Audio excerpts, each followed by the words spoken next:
आदरणीय विश्वास जी, जिनके पिता आदरणीय श्री कैलाश जी से हम सब परिचित हैं, जलसंघ के नींव के पत्थर, और मैं भी उनको व्यक्तिगत रूप से जानता था। ऐसे हमारे विश्वास सारंग जी का भी हम स्वागत करेंगे। हमारे हरदा जिले के प्रभारी मंत्री हैं।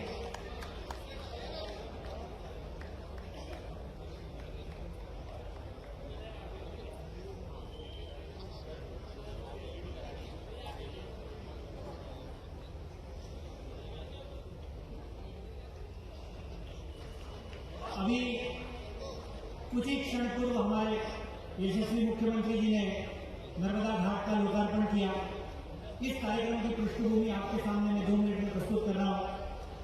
इस घाट के लोकार्पण में पधारे हुए सभी नागरिक माता वृंद भगिनियों का मैं यहाँ पर हार्दिक अभिनंदन करता हूँ। श्रद्धेय मंच को मैं जानकारी देना चाहता हूँ कि 2017 में तत्कालीन मुख्यमंत्री श्री शिवराज सिंह चौहान ने 11 करोड़ की लागत से और इस घाट के निर्माण की घोषणा की थी, जिसे नर्मदा घाटी विकास प्राधिकरण ने बनाया है। और आज 2025 में सेवा लोकार्पण समारोह संपन्न हो रहा है।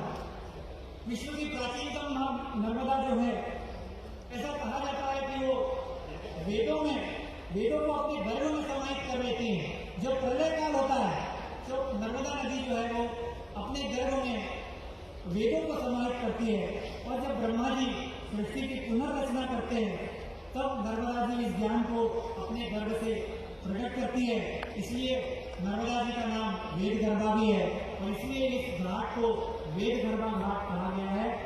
आज नर्मदा जयंती के दिन इस घाट का विमोचन हुआ, वो भी हम सबके लिए एक बड़े सौभाग्य का विषय है। ये घाट जो है वो 400 मीटर लंबा है। इसके अलावा 150 मीटर की आगे और पीछे दोनों तरफ स्टोन फिलिंग की गई है, अर्थात लगभग 700 मीटर लंबा घाट है। इस घाट की चौड़ाई 50 मीटर है। इस घाट की एक और विशेषता, ये ग्रीन घाट के नाम से भी जाना जाएगा। वेद गर्भा घाट नाम, लेकिन इसको वृक्षारोपण के द्वारा और सोलर लैंप के द्वारा, जिसकी अभी घोषणा अर्पित जी सोनी और सुयोग जी सोनी ने की थी, 11 हाई मास सोलर लैंप और पोल्स यहाँ पर लगाए जाएंगे। तो नर्मदा जी के संरक्षण के लिए, हम सबके क्षेत्रवासियों के स्नान की सुविधा के लिए और भूमि के कटाव को रोकने के लिए इस घाट की आज लोकार्पण समारोह संपन्न हुआ। समिति की ओर से मैं नर्मदा घाटी विकास प्राधिकरण एवं माननीय मुख्यमंत्री जी का आभार व्यक्त करता हूँ। वेदों के संरक्षण और संवर्धन के लिए वैदिक विद्यापीठम 2014 से सक्रिय, हम सब जानते हैं। एक डॉक्यूमेंट्री के माध्यम से शून्य से शिखर तक इस वैदिक विद्यापीठम की यात्रा हम देखने वाले हैं। एक 7 मिनट की डॉक्यूमेंट्री के द्वारा अभी तक का प्रवास जो है वैदिक विद्यापीठम का, उसका हम सब लोग अवलोकन करेंगे। डॉक्यूमेंट्री। वेद शब्द का अर्थ होता है ज्ञान। वह ज्ञान जो हमारे ऋषियों को धर्म की उच्चतम अवस्था में प्राप्त हुआ, वो ज्ञान जो सच, चित और आनंद है। उस सचित आनंद का वर्णन करना किसी भाषा के लिए संभव नहीं था। इसीलिए हमारे ऋषियों ने उसे स्पंदन के रूप में प्रस्तुत किया। उस स्पंदन का उच्चारण ही वेद मंत्र है। हमारे ऋषियों ने इन मंत्रों का साक्षात दर्शन किया था, इसीलिए उन्हें मंत्र दृष्टा कहा गया। हमारे देश पर अनेक आक्रमण हुए।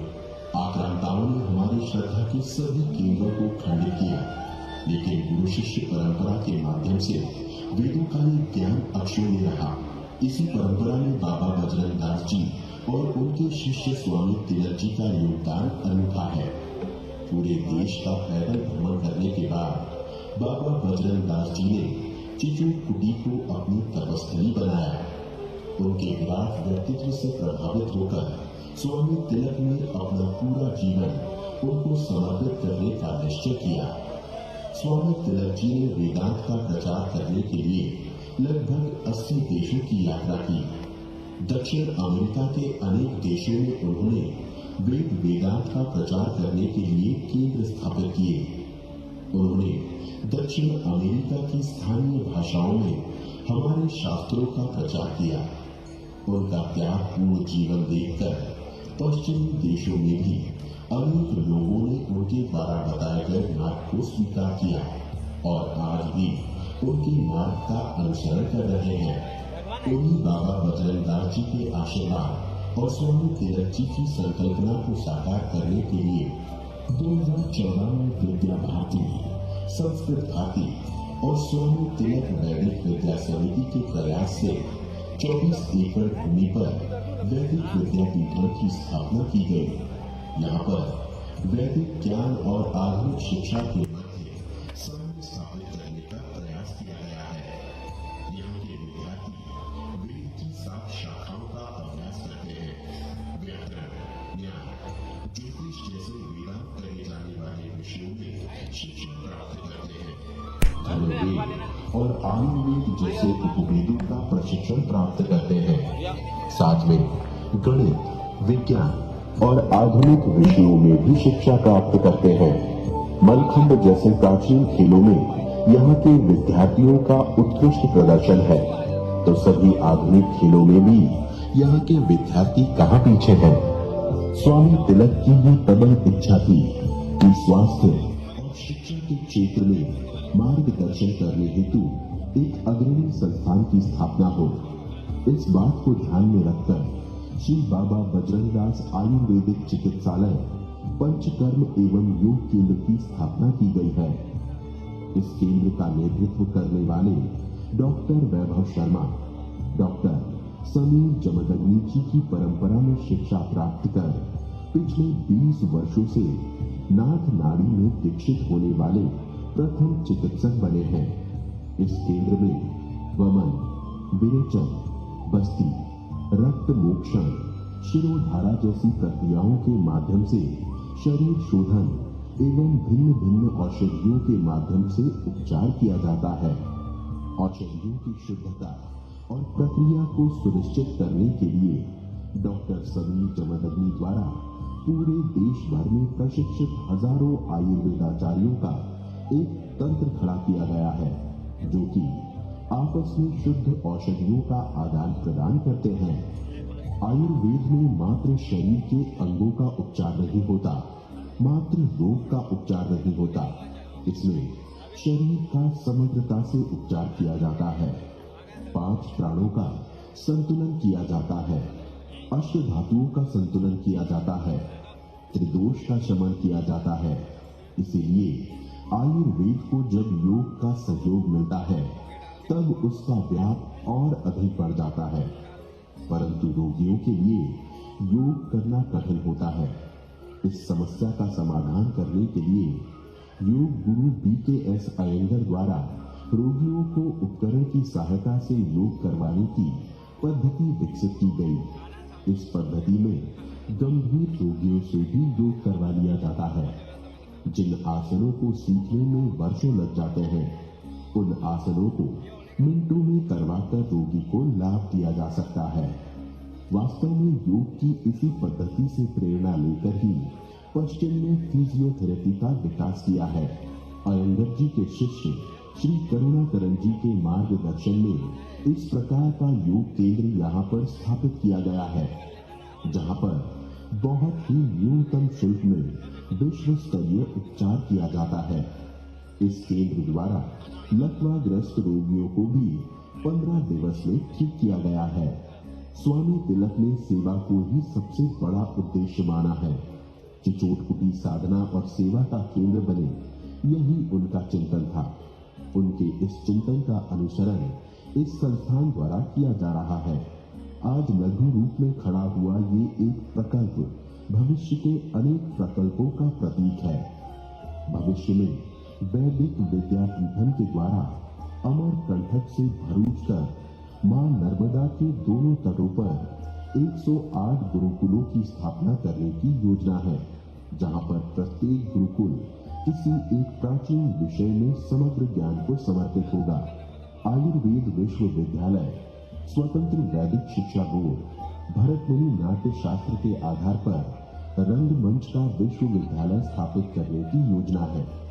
0 से 5 वर्ष की शिक्षा का आदर्श केंद्र एवं धनुर्वेद आधारित 10 शास्त्रों के अध्ययन का केंद्र बनाने की भी योजना है। ज्योतिष एवं विभिन्न भाषाओं पर शोध का केंद्र भी स्थापित करने की योजना है।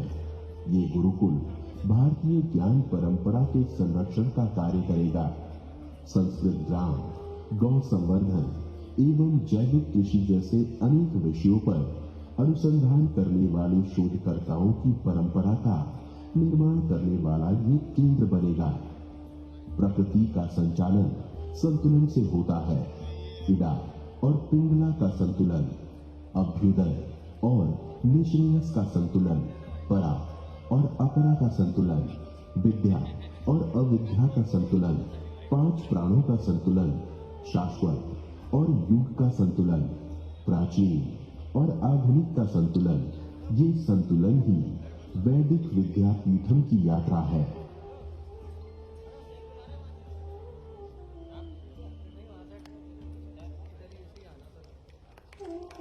वेद शब्द का अर्थ हो।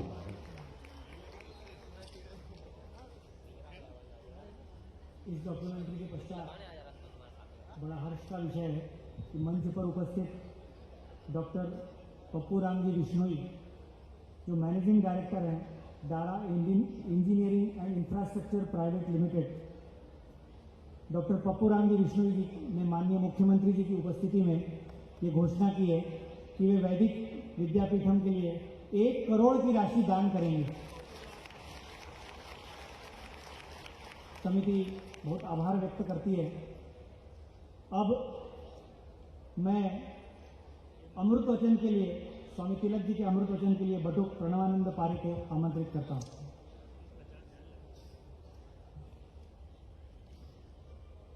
नमो नमः। पूज्य स्वामी तिलक जी की अमृत वाणी। बलिहारी व कुटीर की जामे गुरुपद वास। मैं उस कुटीर में सदा सेवारत रहना चाहूँगा जिस पुण्य भूमि पर मुझे निराश्रय को, भटकते को पावन चरणों में आश्रय मिला, वह मानव मात्र की आश्रय स्थली बने, यह मेरी हार्दिक मनोकामना है। परमपिता परमेश्वर से प्रार्थना है कि देश विदेश से, पूर्व पश्चिम से, नई दुनिया व पुरानी दुनिया से, सभी स्थानों से ज्ञान व शांति के अभिलाषी यहाँ आए और सदा के लिए यहाँ के होकर रह जाए। हमारे पास साधन नहीं है, परंतु हमें साधनों की चिंता भी नहीं है। हम गुरुदेव की भावना को जीवित रखने के लिए प्रयत्नशील हैं। गुरुदेव हमारे योगक्षेम की चिंता कर लेंगे। कुटिया है बृहद देवालय उस देवता का, जिसके अर्चन वंदन के लिए हम अपने सर्वस्व को, माता पिता को, बंधु बांधवों को, धन संपत्ति को छोड़कर यहाँ आए हैं। हम सब सदा लगे रहेंगे वंदना के इस पुण्य कार्य में। इसका आश्वासन मैं देता हूँ अपनी ओर से और अपने समस्त साथियों की ओर से भी। हम पास रहें या दूर, इकट्ठे रहें या अकेले, महाराज जी की आत्मा हमारी आस्था बनी रहेगी एवं उनके परिचिन्न हमारे मार्गदर्शक बने रहेंगे। धन्यवाद। इस युग पुरुष स्वामी तिलक जी ने 1973 में ही पत्र में भविष्य दर्शन किया था कि चिचोट कुटी चिचोट खेड़ा जो है वो अगला प्रयाग और काशी बनेगा। इस युग दृष्टा के स्वप्न को साकार करने का जिम्मा जिन्होंने उठाया है वे हमारे मार्गदर्शक पालक स्वामी नित्य चैतन्य दास जी महाराज यहाँ पर उपस्थित हैं। मैं उनसे करबद्ध प्रार्थना करता हूँ कि वे इस सभा का आशीर्वचन के रूप में 2 मिनट यहाँ पर अपना वक्तव्य दें।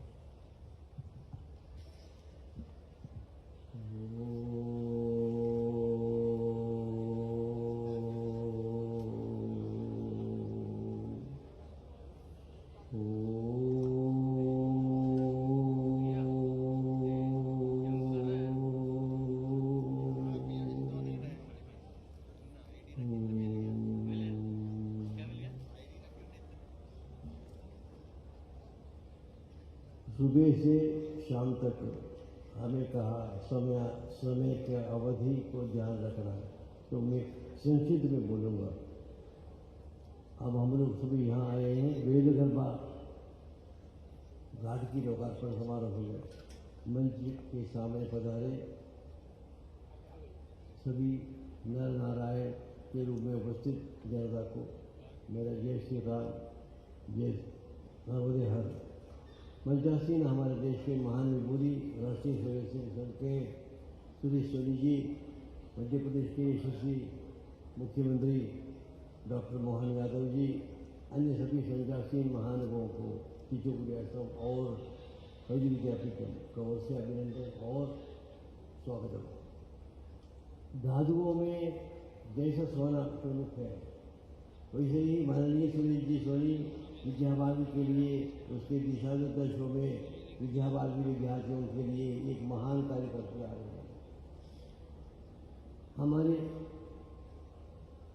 अमृत तुल्य हमारे श्री निरंजन जी शर्मा और उनके सहयोगीगण सभी कार्यों में कुशलतापूर्वक करते हुए कुछ ही वर्षों में वैदिक विद्यापीठम को भारत के उच्च स्थान पर लेके आए हैं।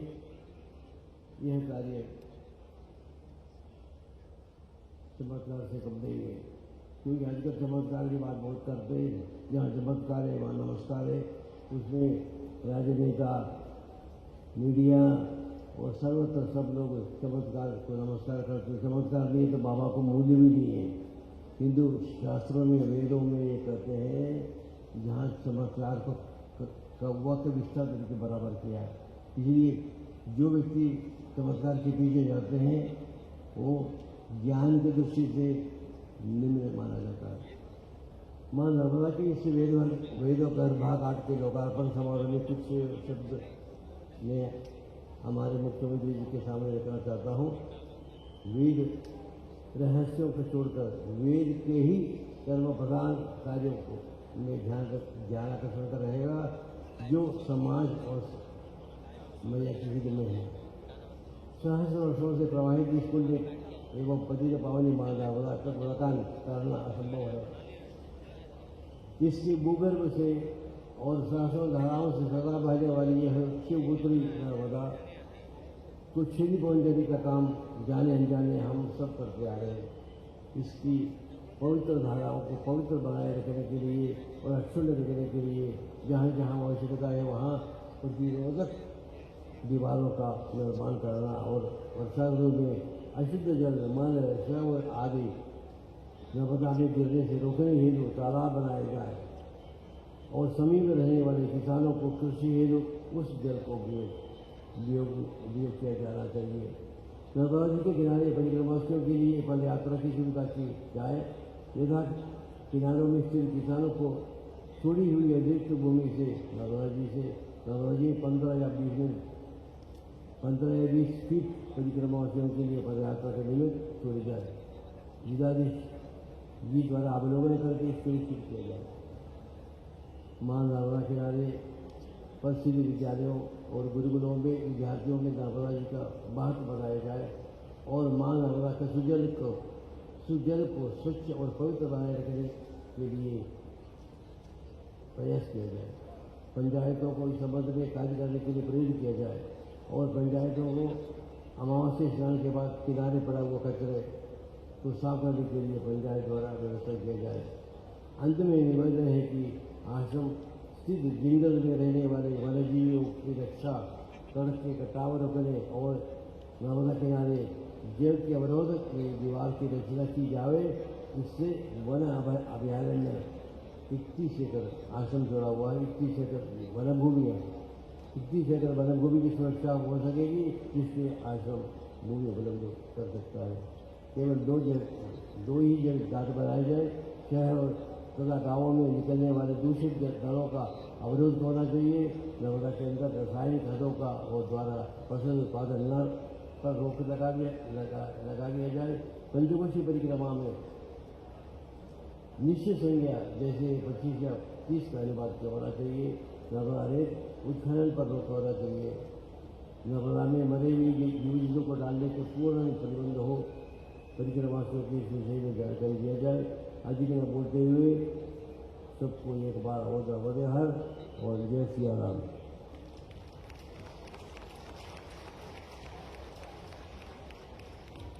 बहुत बहुत धन्यवाद स्वामी जी। आपके आशीर्वाद से हम बाबा जी और स्वामी तिलक जी के स्वप्न को अवश्य पूर्ण करेंगे। मैं वेणुवादन के लिए बटुकों को आमंत्रित करता हूं।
अद्भुत प्रस्तुति। विद्यापीठम में वेद के उपवेद, आयुर्वेद, धनुर्वेद, संगीत का भी अध्ययन अध्यापन का कार्य होता है।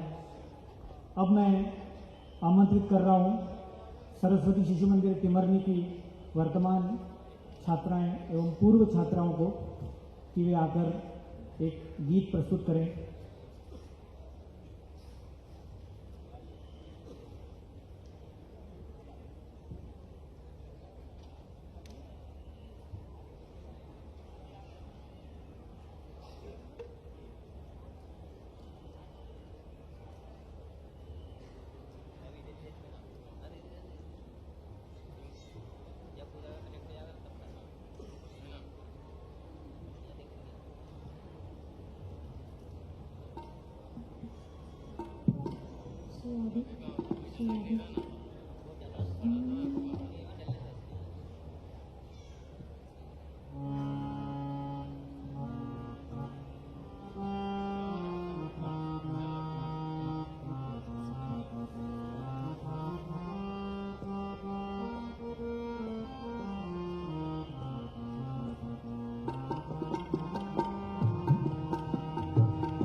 साथ उच्चार करें, हम ऐसा व्यवहार करें।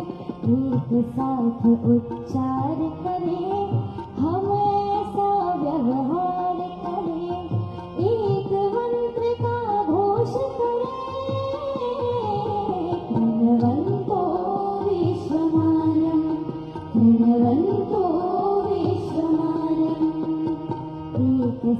साथ उच्चार करें, हमेशा व्यवहार करें, एक साथ उच्चार करें, हमेशा व्यवहार करें, एक मंत्र का घोष करें, प्रणवन्तो विश्वमार्यं, प्रणवन्तो विश्वमार्यम्। आज नहीं प्राचीन समय से मंत्र हमारा साथी, दूर दूर तक फैलाई थी हिंदू धर्म की ख्याति। काल चक्र जब घूम पड़ा तब लक्ष्य हुआ था ओझल, जाग उठी है दृष्टि हमारी, रही नहीं अब बोझल। दिव्य कृष्ण संदेश स्मरे, हमेशा व्यवहार करें, दिव्य कृष्ण संदेश स्मरे, हमेशा व्यवहार करें, एक मंत्र का घोष करें, प्रणवन्तो विश्वमार्यं, प्रणवन्तो विश्वमार्यम्।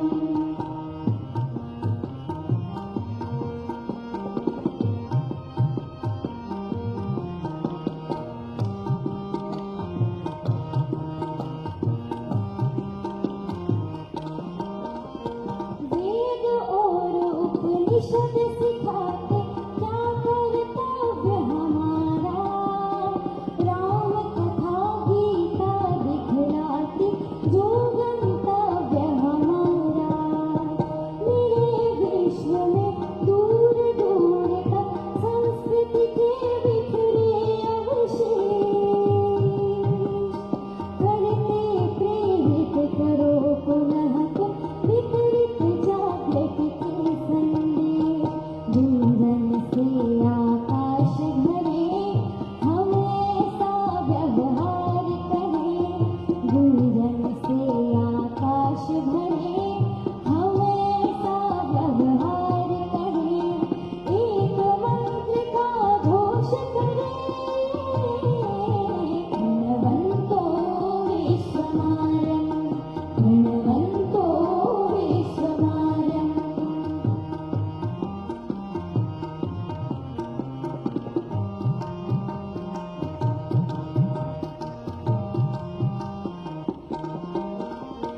अखिल विश्व में एक बार फिर उन्नत ध्वज भगवा डोले, उन्नत ध्वज भगवा डोले।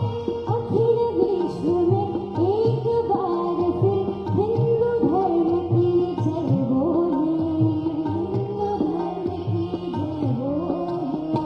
वेदों के अनुशीलन से हम आविष्कार नित नए करें, दुनिया की मानव भारत का आराधन और नमन करें। जग अपना उद्धार करें, हमेशा व्यवहार करें, जग अपना उद्धार करें, हमेशा व्यवहार करें, एक मंत्र का घोष करें, प्रणवन्तो विश्वमार्यं, प्रणवन्तो विश्वमार्यम्। एक साथ उच्चार करें, हमेशा व्यवहार करें, एक साथ उच्चार करें, हमेशा व्यवहार करें, एक मंत्र का घोष करें, प्रणवन्तो विश्वमार्यं, प्रणवन्तो विश्वमार्यं, प्रणवन्तो विश्वमार्यं, प्रणवन्तो विश्वमार्यं, प्रणवन्तो विश्वमार्यम्। इस गीत में हमारा पूरा भाव जागरण किया है और अब मुख्य वक्ता के बौद्धिक सुनने के लिए हम तत्पर हैं। मैं अनुरोध करूंगा माननीय श्री सुरेश जी सोनी से कि वे आकर हम सबका मार्गदर्शन करें।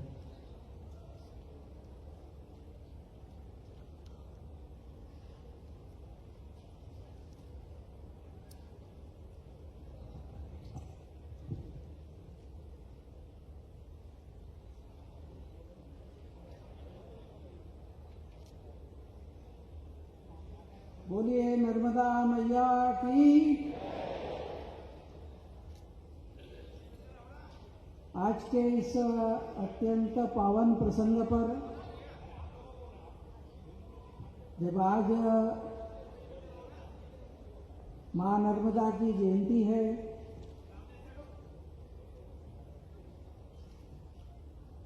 और इस नर्मदा के पावन तट पर जहां बाबा बजरंग दास जी जैसे साक्षात्कारी महापुरुष और उनके सुयोग्य शिष्य स्वामी तिलक जी ने तपस्या की, साधना की,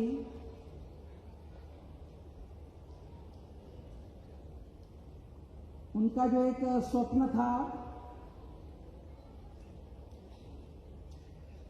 कि इस किनारे के ऊपर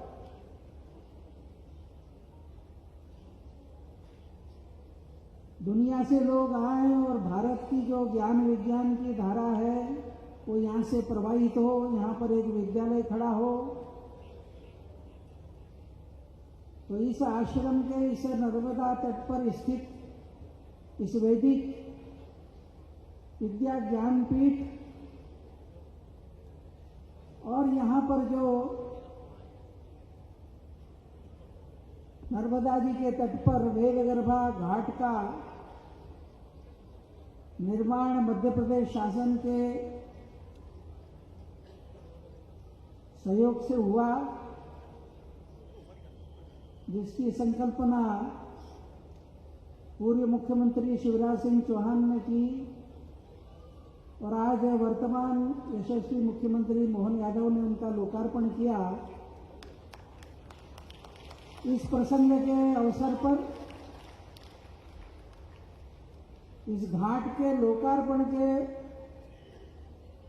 अवसर पर मंच पर उपस्थित मध्य प्रदेश के मुख्यमंत्री डॉक्टर मोहन यादव जी, इधर के प्रभारी मंत्री कैबिनेट मंत्री विश्वास सारंग जी,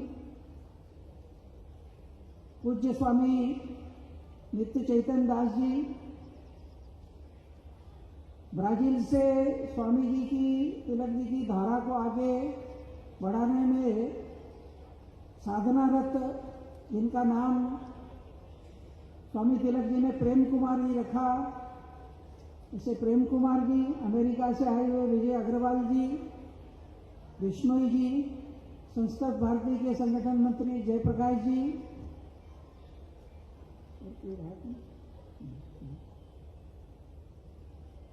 और आज इस पावन प्रसंग पर उपस्थित संपूर्ण क्षेत्र से और दूर दूर से पधारे हुए सभी वेद ज्ञान परंपरा के और मां नर्मदा के भक्त बहनों तथा भाइयों, मां नर्मदा जी का सानिध्य मिलना ये अपने आप में सौभाग्य की बात है।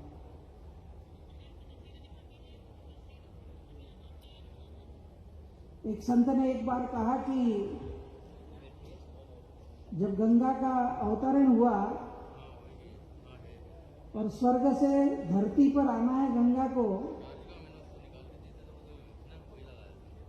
तो कहा कि जो भी तुम में स्नान करेगा उसके सारे पाप का प्रक्षालन हो जाएगा। और इसलिए गंगा को जो है पापहारिणी, तापहारिणी भी कहते हैं। तो गंगा ने प्रश्न किया भगवान शिव से कि ये ठीक है कि मैं धरती पे जाऊंगी और जो मुझ में स्नान करेगा अपने सारे पाप मुझ में छोड़ देगा, लेकिन सभी लोग अपने पाप मुझ में डालते जाएंगे तो मेरा क्या होगा? लोग तो मुक्त हो जाएंगे, लेकिन मेरा क्या होगा? तो भगवान शिव ने कहा कि तुम एक काम करना कि प्रतिवर्ष एक निश्चित माह में एक निश्चित मुहूर्त और एक निश्चित स्थान बताया। जो मान्यता है, गुजरात में भरूच के पास एक जनकेश्वर महादेव का मंदिर है, वहां से नर्मदा जी प्रवाहित होती है, वहां पर वो स्थान आता है। तो भगवान शिव ने कहा कि तुम गंगा वर्ष में एक बार उस समय नर्मदा जी में स्नान कर लेना, तो उस स्नान से साल भर में तुमने जो इकट्ठा किया वो सब धुल जाएगा।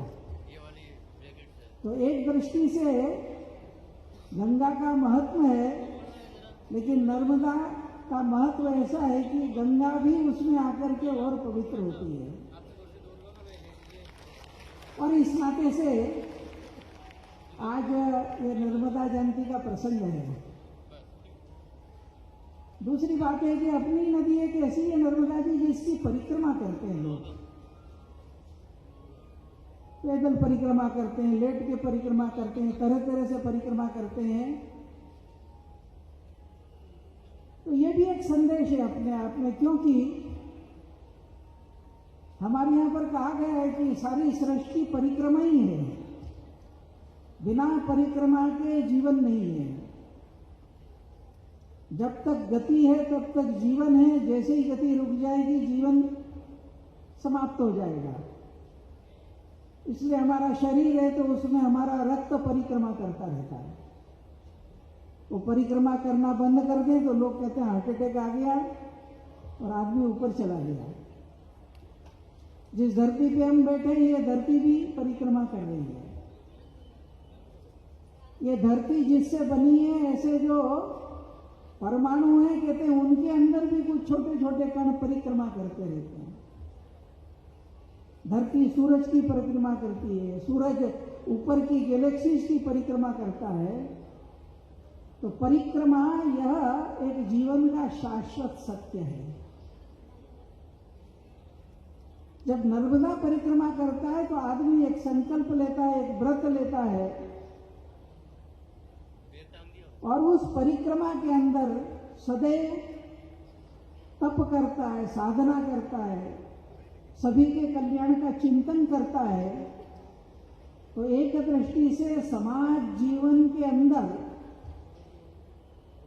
यह सात्विकता का, धार्मिक भावना का और अपने जीवन के आचार व्यवहार में उतारने का ये नर्मदा परिक्रमा के माध्यम से युगों पुरानी जो परंपरा ऋषियों ने प्रारंभ की होगी, तो इस नाते से भी और एक नर्मदा जी का अपना महत्व है। मध्य प्रदेश की दृष्टि से तो दूसरा भी एक पक्ष है, भौतिक पक्ष है, कि नर्मदा मध्य प्रदेश की जीवन रेखा है। कितने ही शहर की प्यास जो ये बुझाती है, और इस नाते से सारे प्रदेश में जहाँ कहीं मैं कभी जाता हूँ तो सुनता हूँ हमारे यहाँ पानी की कमी है, नर्मदा जी से ले आइए। हमारे यहाँ पानी की कमी है, नर्मदा जी से ले आइए। तो ऐसी जो जीवन रेखा नर्मदा है, तो उसके प्रति एक भक्ति भाव, श्रद्धा भाव, उसका पूजन अर्चन, नर्मदा अष्टक का हम पाठ भी करते हैं, आरती भी करते हैं, वह तो चले। लेकिन मैं हमेशा कहता हूं कि हमारे यहाँ पर कहा है, हमारे ऋषियों ने जो देखा है कि जो हम दिखते हैं वो उतना ही नहीं होता है। हर एक, चाहे मनुष्य हो, पशु हो या नदी पहाड़ हो, उसके 3 स्तर होते हैं। एक भौतिक स्तर है जिसको आदि भौतिक कहते हैं, एक दूसरा ऊर्जा का स्तर है जिसे आदि दैविक कहते हैं, और तीसरा आध्यात्मिक स्तर है। तो नर्मदा जी की हम उपासना करते हैं, आराधना करते हैं, तो देवी नर्मदा के प्रति हमारी भक्ति और नर्मदा देवी के रूप में सदैव रहेगी। लेकिन बहती हुई जो नर्मदा है वो नर्मदा जी का शरीर है, वो आदि भौतिक है। तो जैसे हमारा शरीर जो है, जैसा आजकल हरदा के सब लोग महसूस करते हैं कि तमाम केमिकल्स और पेस्टिसाइड जो अनाज, सब्जी और फलों में निकल रहा है, वह मनुष्य के शरीर को रोगी कर रहा है और इसलिए कैंसर का जिला बनता जा रहा है। इसका अर्थ है कि प्रदूषण अगर करेंगे तो शरीर नष्ट होगा। तो नर्मदा जो बह रही है ये इस नर्मदा जी का भी शरीर है। तो इस नाते एक आज के इस अवसर पर संपूर्ण समाज को इसका भी एक चिंतन करना है कि देवी नर्मदा की हमको आराधना करनी है, नर्मदा अष्टक का पाठ करना है, लेकिन नर्मदा जी का शरीर, बहता हुआ जल युगों युगों तक निर्मल अविरल शुद्ध रहे, उसके लिए भी हमको प्रयत्न करना है। और इस नाते से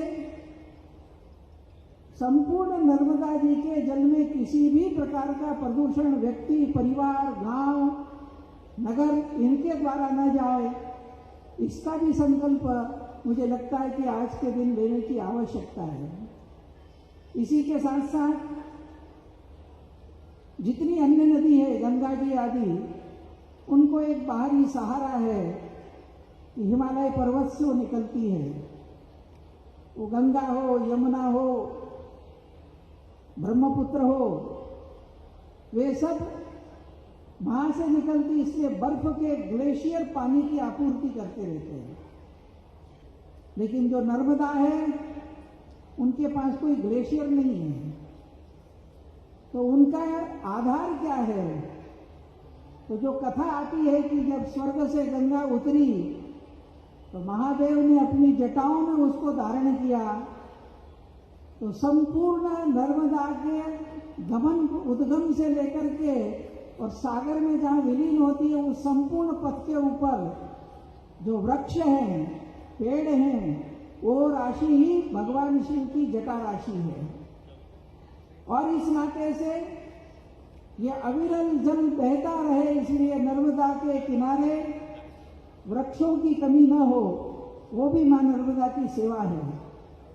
मुझे लगता है कि आज के प्रसंग पर हम सब इसका भी और एक चिंतन करें। और एक बात की, जैसा कहा कि आज घाट का लोकार्पण हुआ है, बड़ा विशाल घाट है, और हमारे यहाँ कहते हैं कि जीवन की यात्रा में मनुष्य भवसागर भी पार करता है, तो फिर कहीं ना कहीं जब घाट आता है तभी यात्रा का अंत होता है। और इसलिए हमारे जीवन में धर्म की यात्रा, पुण्य की यात्रा, तो ये घाट जो है ये उस दिशा के लिए भी हमको और प्रेरित करेगा। और आगे की जैसा बताया कि एक सुखद संयोग है कि एक तपस्थली है, भगवती नर्मदा बह रही है और किनारे पर यह वेद विद्या का केंद्र स्थापित हुआ है। हमारे यहाँ कहते हैं वेदो अखिलो धर्म मूलम, और संपूर्ण विश्व जब सब तरफ से दुखी और परेशान हो जाएगा तो अंततो गत्वा उसको वेद माता की शरण में ही आना पड़ेगा।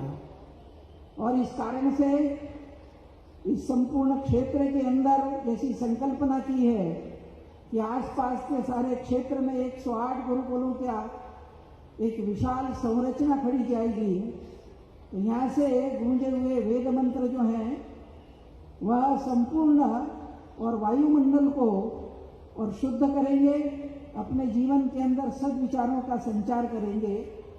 और इस नाते से यह जो यहाँ पर एक विद्या का भी एक क्रम चालू किया है और समग्रता में जो उसका विचार किया है कि वेद विद्या भी होगी, योग विद्या का भी अभ्यास होगा, और जैसा कहा है कि शरीर माध्यम खलु धर्म साधनम, धर्म की साधना करना है तो शरीर ही माध्यम है।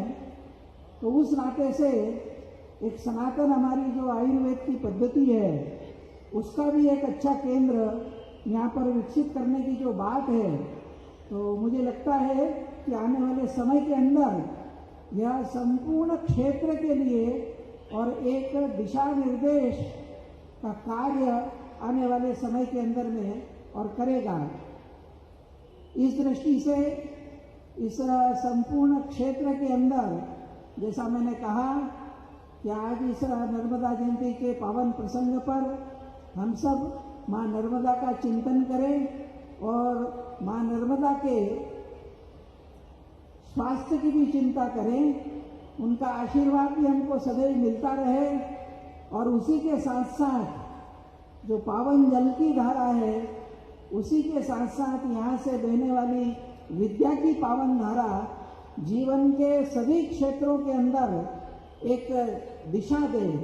क्योंकि आज की जो दुनिया है, दुनिया में हर जगह जब आदमी, देश, सभ्यताएं परेशान हो जाती हैं तो घूम फिर करके वो भारत के पास आती है, भारत की धर्म परंपरा से सीखने के लिए आती है। और इस दृष्टि से मुझे याद आता है जैसे आजकल जलवायु का संकट, रेगिस्तान बढ़ रहे हैं, धरती जो है उसकी उर्वरा शक्ति कम हो रही है, जंगल कम हो रहे हैं, नदियां सूख रही हैं। नर्मदा जी तो फिर भी बह रही है, जबकि नदी के यहाँ हमारे यहाँ अथर्ववेद में एक मंत्र आता है जल सूक्त में। तो नदी क्यों बोलते हैं हम? तो ऋषि कहता है कि जब वर्षा आती है और जब नदी बहती है तो वो नाद करती हुई बहती है, गर्जना करती हुई बहती है। तो आप नाद करती हुई बहती है, इसलिए आपका नाम नदी है। तो नदी का बहना बंद हो गया, नदी बहने पर आवाजें बंद हो गई, तो नदी नाम सार्थक नहीं रहेगा। तो इस नाते से, और आज जब दुनिया के अंदर ये सारे जब संकट खड़े हो रहे हैं, तब हमको मार्ग कहाँ मिलेगा? तो कुछ वर्ष पूर्व अमेरिका में एक पृथ्वी सम्मेलन हुआ था। उस समय अमेरिका के राष्ट्रपति जॉर्ज बुश हुआ करते थे और उनके साथ उपराष्ट्रपति थे अल गोर नाम के। वो उस पृथ्वी सम्मेलन का उद्घाटन करने आए। उन्होंने एक उद्घाटन में एक महत्वपूर्ण बात कही कि हम पश्चिम के लोग विज्ञान, तकनीकी, चकाचौंध इन सबको लेकर चल रहे हैं। तो अंग्रेजी का उनका एक वाक्य था कि we have been on wrong track for the last 300 years।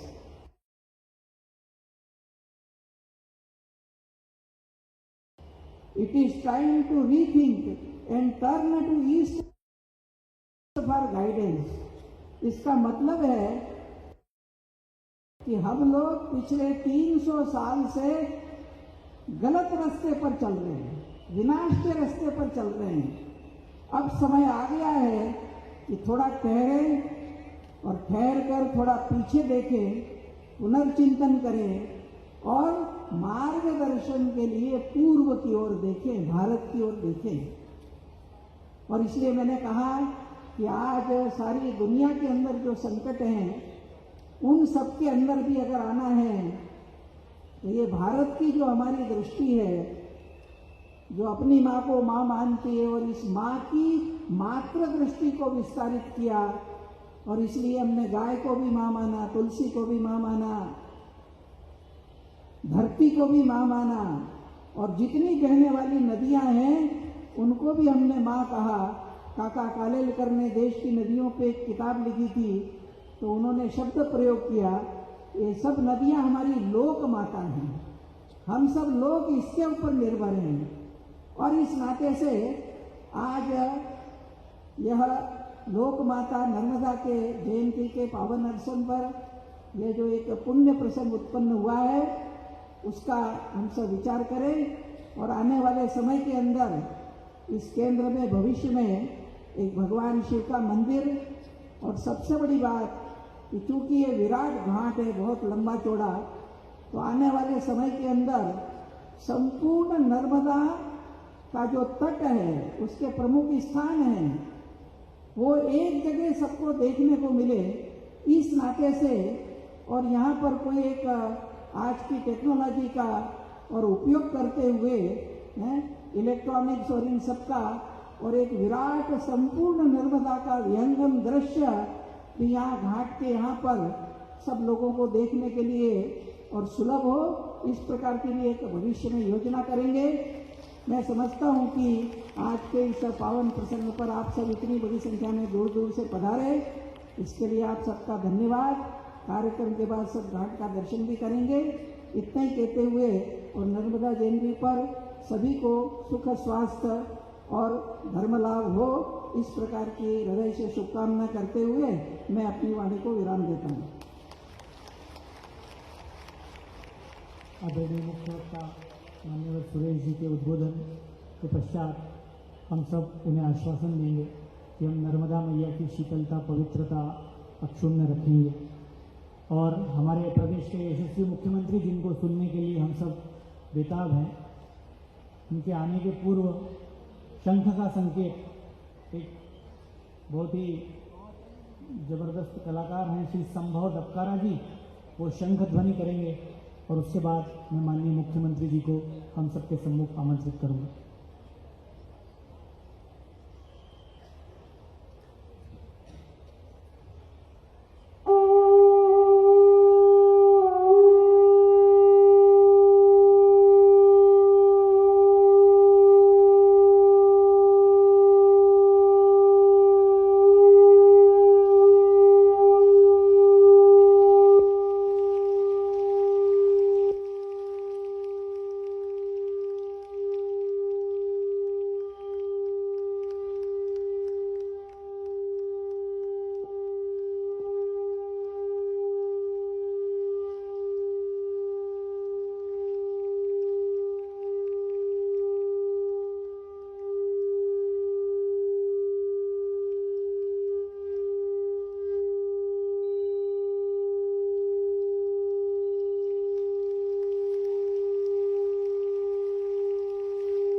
अद्भुत अविश्वसनीय पांडेय ने शंख बज उठाया और भगवान कृष्ण के नाम राशि हमारे यशस्वी मुख्यमंत्री डॉक्टर मोहन यादव जी यहाँ उपस्थित हैं।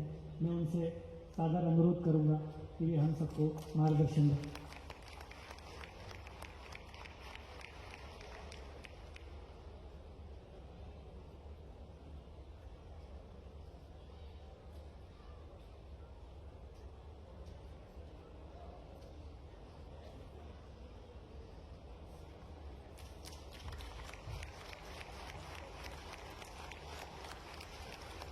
बोले नर्मदा मैया की। आज के इस कार्यक्रम में हमारे सबके वरिष्ठ और विस्तार से जिनने हमारे बीच पूरी बात रखी, हमारे परमादरणीय श्रीमान भाई साहब सुरेश जी भाई साहब, राष्ट्रीय स्वयंसेवक संघ के अखिल भारतीय कार्यकारिणी के सदस्य हैं। कई जवाबदारियों से और खास करके ऐसे स्थानों को हम स्थान तो बना सकते हैं, लेकिन स्थान के अंदर चेतना कहाँ से लाएंगे, उसकी आत्मा कहाँ से लाएंगे। जब आपकी पुण्य आत्मा आती है तो अपने आप आत्मा आ जाती है, हमें आनंद में डूब जाते हैं। मैं आपको प्रणाम करता हूँ, अभिनंदन करता हूँ। और दूसरे हमारे संस्था के जिस स्थान पर ये कार्यक्रम हो रहा है, स्वामी चैतन्य दास जी, नित्य चैतन्य दास जी महाराज, अध्यक्ष स्वामी तिलक वैदिक विद्या समिति चिन्नौट, आपको भी प्रणाम करता हूं, अभिनंदन करता हूं। ये पूरा स्थान उपलब्ध कराने में आपकी बड़ी भूमिका है। मैं आज के इस अवसर पर हमारे विश्वस्त और आपके प्रभारी मंत्री, सुयोग्य मंत्री श्रीमान विश्वास सारंग जी, इस अवसर पर मंच पर विराजमान श्रीमान जयप्रकाश गौतम जी, राष्ट्रीय संगठन मंत्री संस्कृत भारती, श्रीमान विजय अग्रवाल जी, समाज सेवी अमेरिका, अभी जिन्होंने अपनी तरफ से घोषणा की, श्रीमान डॉक्टर पप्पू राम जी वैष्णोई, आपका भी स्वागत है। सम्मानित प्रेम कुमार जी, अध्यक्ष ज्ञान मंदिर ब्राजील, आपका भी स्वागत है। इस अवसर पर श्रीमती नलिना प्रेम कुमार जी, आपका भी अभिनंदन, स्वागत है। और सामने बैठे हमारे सभी प्रमुख जनप्रतिनिधिगण, विधायक, सांसद, विधायक दोनों यहाँ मौजूद हैं। हमारे चौधरी जी भी और बहन हमारी दोनों, श्रीमान कमल पटेल जी, हमारे तीनों विधायक भी यहाँ मौजूद हैं। मैं आज के इस अवसर पर समय के कारण से थोड़ा सा सबको प्रणाम करता हूँ। सभी संत वृंद, सभी माता बहनें, पत्रकार साथियों, प्यारे मित्रों, विद्यार्थी साथियों, आज का दिन तो कुछ कई कारण से थोड़ा अलग हटके है। हम सब, जैसे भाई साहब ने बोला, बिल्कुल सही बात कि माँ गंगा के प्राकट्य के लिए भागीरथ जी ने तपस्या की और उनके तपस्या के परिणाम स्वरूप महाराज भगवान शिवशंकर ने अपने जटाओं में धारण करके गंगा जी के अवतरण का उनने हमारा सपना भागीरथ जी के काल का सार्थक किया। लेकिन जटाओं के लिए जहां गंगा जी का जल हमको मिला, वो भी बगैर ग्लेशियर के, कोई बर्फ नहीं है, लेकिन आज इतनी चैतन्य मां नर्मदा की धारा है कि दुनिया को अपनी जगह जैसे देखे, लेकिन एकमात्र मां नर्मदा का ये किनारा है जहां पर मां सीधे कई लोगों को दर्शन देती है, कई लोगों के जीवन धन्य होते हैं। ये एकमात्र स्थान है जहां आम जन भी और साधक भी दोनों का जीवन का आना धन्य होता है। वो अगर कोई पवित्र किनारा है तो मां नर्मदा का किनारा है। हमें इस बात की प्रसन्नता है और उनका आशीर्वाद हमको मिलता है। सरकार की दृष्टि से देखा जाए तो सच्चे अर्थों में आज की स्थिति में 48 लाख हेक्टेयर क्षेत्र में सिंचाई की हमारी क्षमता बढ़ी, लेकिन इस सिंचाई क्षमता में मध्य प्रदेश की वर्तमान की स्थिति बताना चाहूंगा। उसमें 40 लाख हेक्टेयर अगर सिंचाई में खेतों को पानी मिल रहा है तो मां नर्मदा के आशीर्वाद से मिल रहा है। हमें इस बात का आनंद है। 40 लाख हेक्टेयर कोई कल्पना कर सकता है? सब जानते हैं कि जैसे हमने कोई पारस पत्थर नहीं देखा, लेकिन पारस के बारे में कहा जाता है कि जैसे किसी लोहे को छुआओ तो लोहा सोना बन जाता है। ये तो हमने सुना और देखा, ये तो सुनने वाली बात है, देखा तो है नहीं। लेकिन सच्चे अर्थों में जहां सूखे खेत को पानी मिल जाए, ये बात पक्की है कि वहां फसलों के रूप में सोना हो जाता है। इस बात में कोई शक नहीं। आज धान का कटोरा मध्य प्रदेश जिस प्रकार से बना है, और मैं धन्यवाद देना चाहूंगा प्रधानमंत्री नरेंद्र मोदी जी को। जोरदार अभिनंदन करो श्रीमान प्रधानमंत्री नरेंद्र मोदी जी को, जिनके माध्यम से हमारा मालवा, निमाड़, ये हमारा महाकौशल का बेल्ट और गोविंद का बेल्ट अब अपनी मां नर्मदा के आशीर्वाद से हरा भरा हो रहा है। लेकिन बुंदेलखंड, चंबल और पश्चिमी मालवा का जो हिस्सा बचा था, यशस्वी प्रधानमंत्री ने एक नहीं दो नदी जोड़ो अभियान, एक हमारी उत्तर प्रदेश से केन बेतवा और दूसरी पार्वती काली सिंह चंबल योजना, जो 20 साल से राजस्थान के साथ बिना बात के मुकदमा चल रहा था। थोड़ा पानी कम मिलेगा, ज्यादा मिलेगा, ये होगा वो होगा, जबरदस्ती चक्कर में पड़ते मैं जवाबदारी के साथ कहना पड़ेगा कि दुर्भाग्य से कांग्रेस के लोगों को हमारे किसानों के प्रति दया नहीं आती है, इसलिए फालतू के मुकदमेबाजी करते रहिए। मुझे इस बात की प्रसन्नता, जोरदार अभिनंदन नरेंद्र मोदी जी का करो, जिनके माध्यम से 1,75,000 करोड़ की धनराशि ये दोनों नदी जोड़ों के माध्यम से उन्होंने हमको प्रदान की, जिसके माध्यम से अब 1 लाख करोड़ हेक्टेयर में हम सिंचाई कर पाएंगे। 1 लाख करोड़ हेक्टेयर में, किसको कहते हैं 1 लाख करोड़ हेक्टेयर? ये नदी जोड़ो अभियान के माध्यम से लोगों की जिंदगी बदलने का अभियान। वैसे तो आज बहुत सारे कारण से मैं आपको बधाई देना चाह रहा हूं। जहां हम अपना ये कार्यक्रम कर रहे हैं, यहां आने के पहले ही लगातार ये वेद गरबा घाट, जिसकी कहानी अभी हमारे संचालक जी ने बताई है, जिसके माध्यम से हमने वेद गरबा का घाट के लोकार्पण के साथ साथ यहाँ 130 करोड़ के लगभग 21 कार्यों का भूमि पूजन किया है। जोरदार अभिनंदन करो, ये बहुत छोटी राशि नहीं होती। और 185 करोड़ की लागत से लगभग हमने कितने 97 अलग अलग प्रकार के कामों का भूमि पूजन किया है। ये एक तरह से दोनों जोड़ लो तो 316 करोड़ के लोकार्पण भूमि पूजन अकेले यही हो रहे हैं। जब से सरकार बनी है, सरकार बनने के बाद लगातार एक के बाद एक विकास के नए नए संकल्प माननीय यशस्वी प्रधानमंत्री के नेतृत्व में हमने सबने लिए और आपने देखे भी होंगे क्या क्या नहीं हुआ, कैसे कैसे काम नहीं हुए और कई जगह चुनौती आई तो रास्ता निकालने का प्रयास भी हमारी सरकार ने किया है। आपको याद होगा हरदा में आग लगी, भाई साहब यहाँ आग लगी, बड़ी कठिनाई थी कि पटाखा फैक्ट्री में जब आग लगी और आग की विकरालता ऐसी थी कि हमारे पास हमने सभी प्रकार के प्रबंधन कर दिए, लेकिन दुर्भाग्य से ये अंदर का ऐसा अपना रास्ता है कि यहाँ पर योग्य प्रकार से आग बुझाने के साधन भी नहीं थे।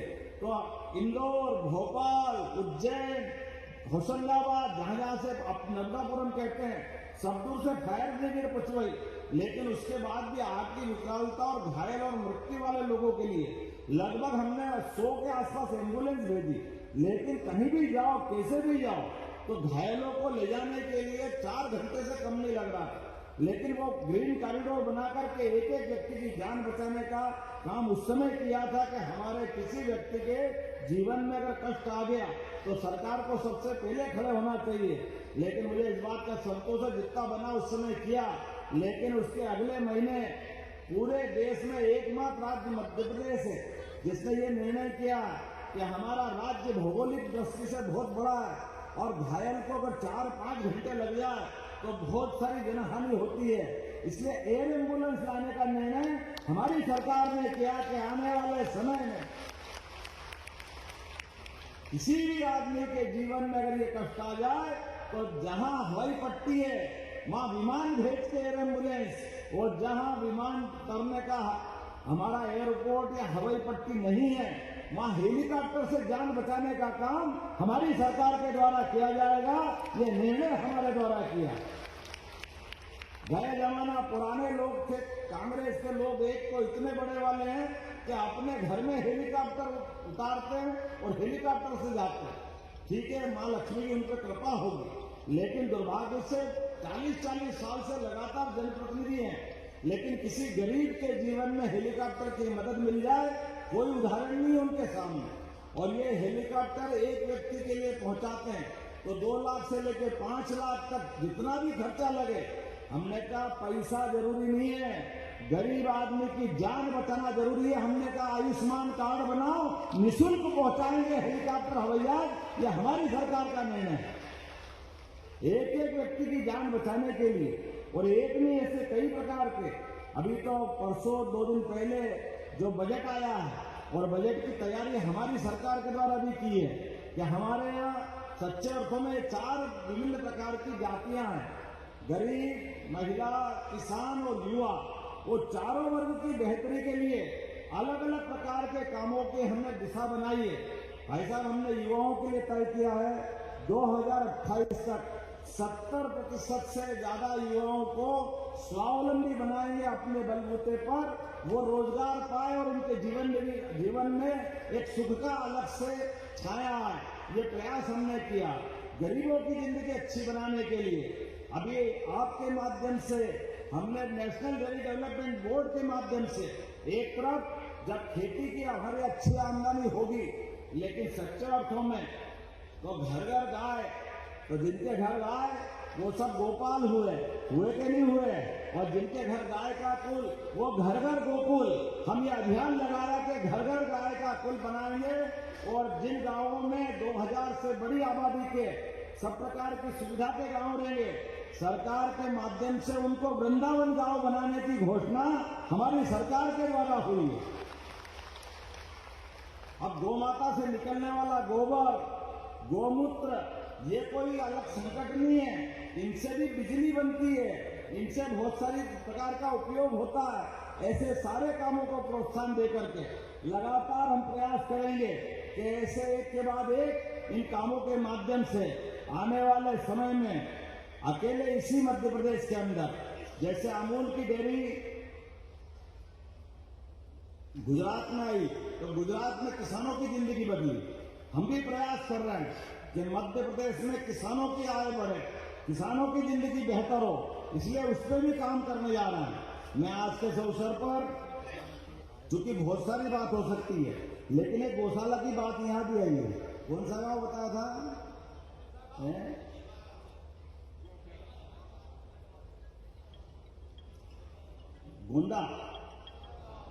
गोंदा गांव मठ।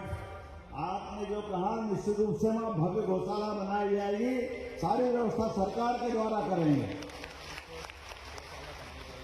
आज के इस अवसर पर चूंकि समय की कमी है, लेकिन बहुत सारी मांग भी मुझे बताई है।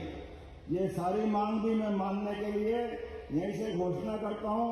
आपने कहा कि यहाँ हमारे यहाँ ITI नहीं है, तो ITI भी बनाया जाएगा। निश्चित रूप से ITI बनाने की घोषणा करता हूं। आज के इस अवसर पर पुनः अच्छे कार्यक्रम की बधाई देता हूं। बहुत बहुत धन्यवाद। भारत माता की जय।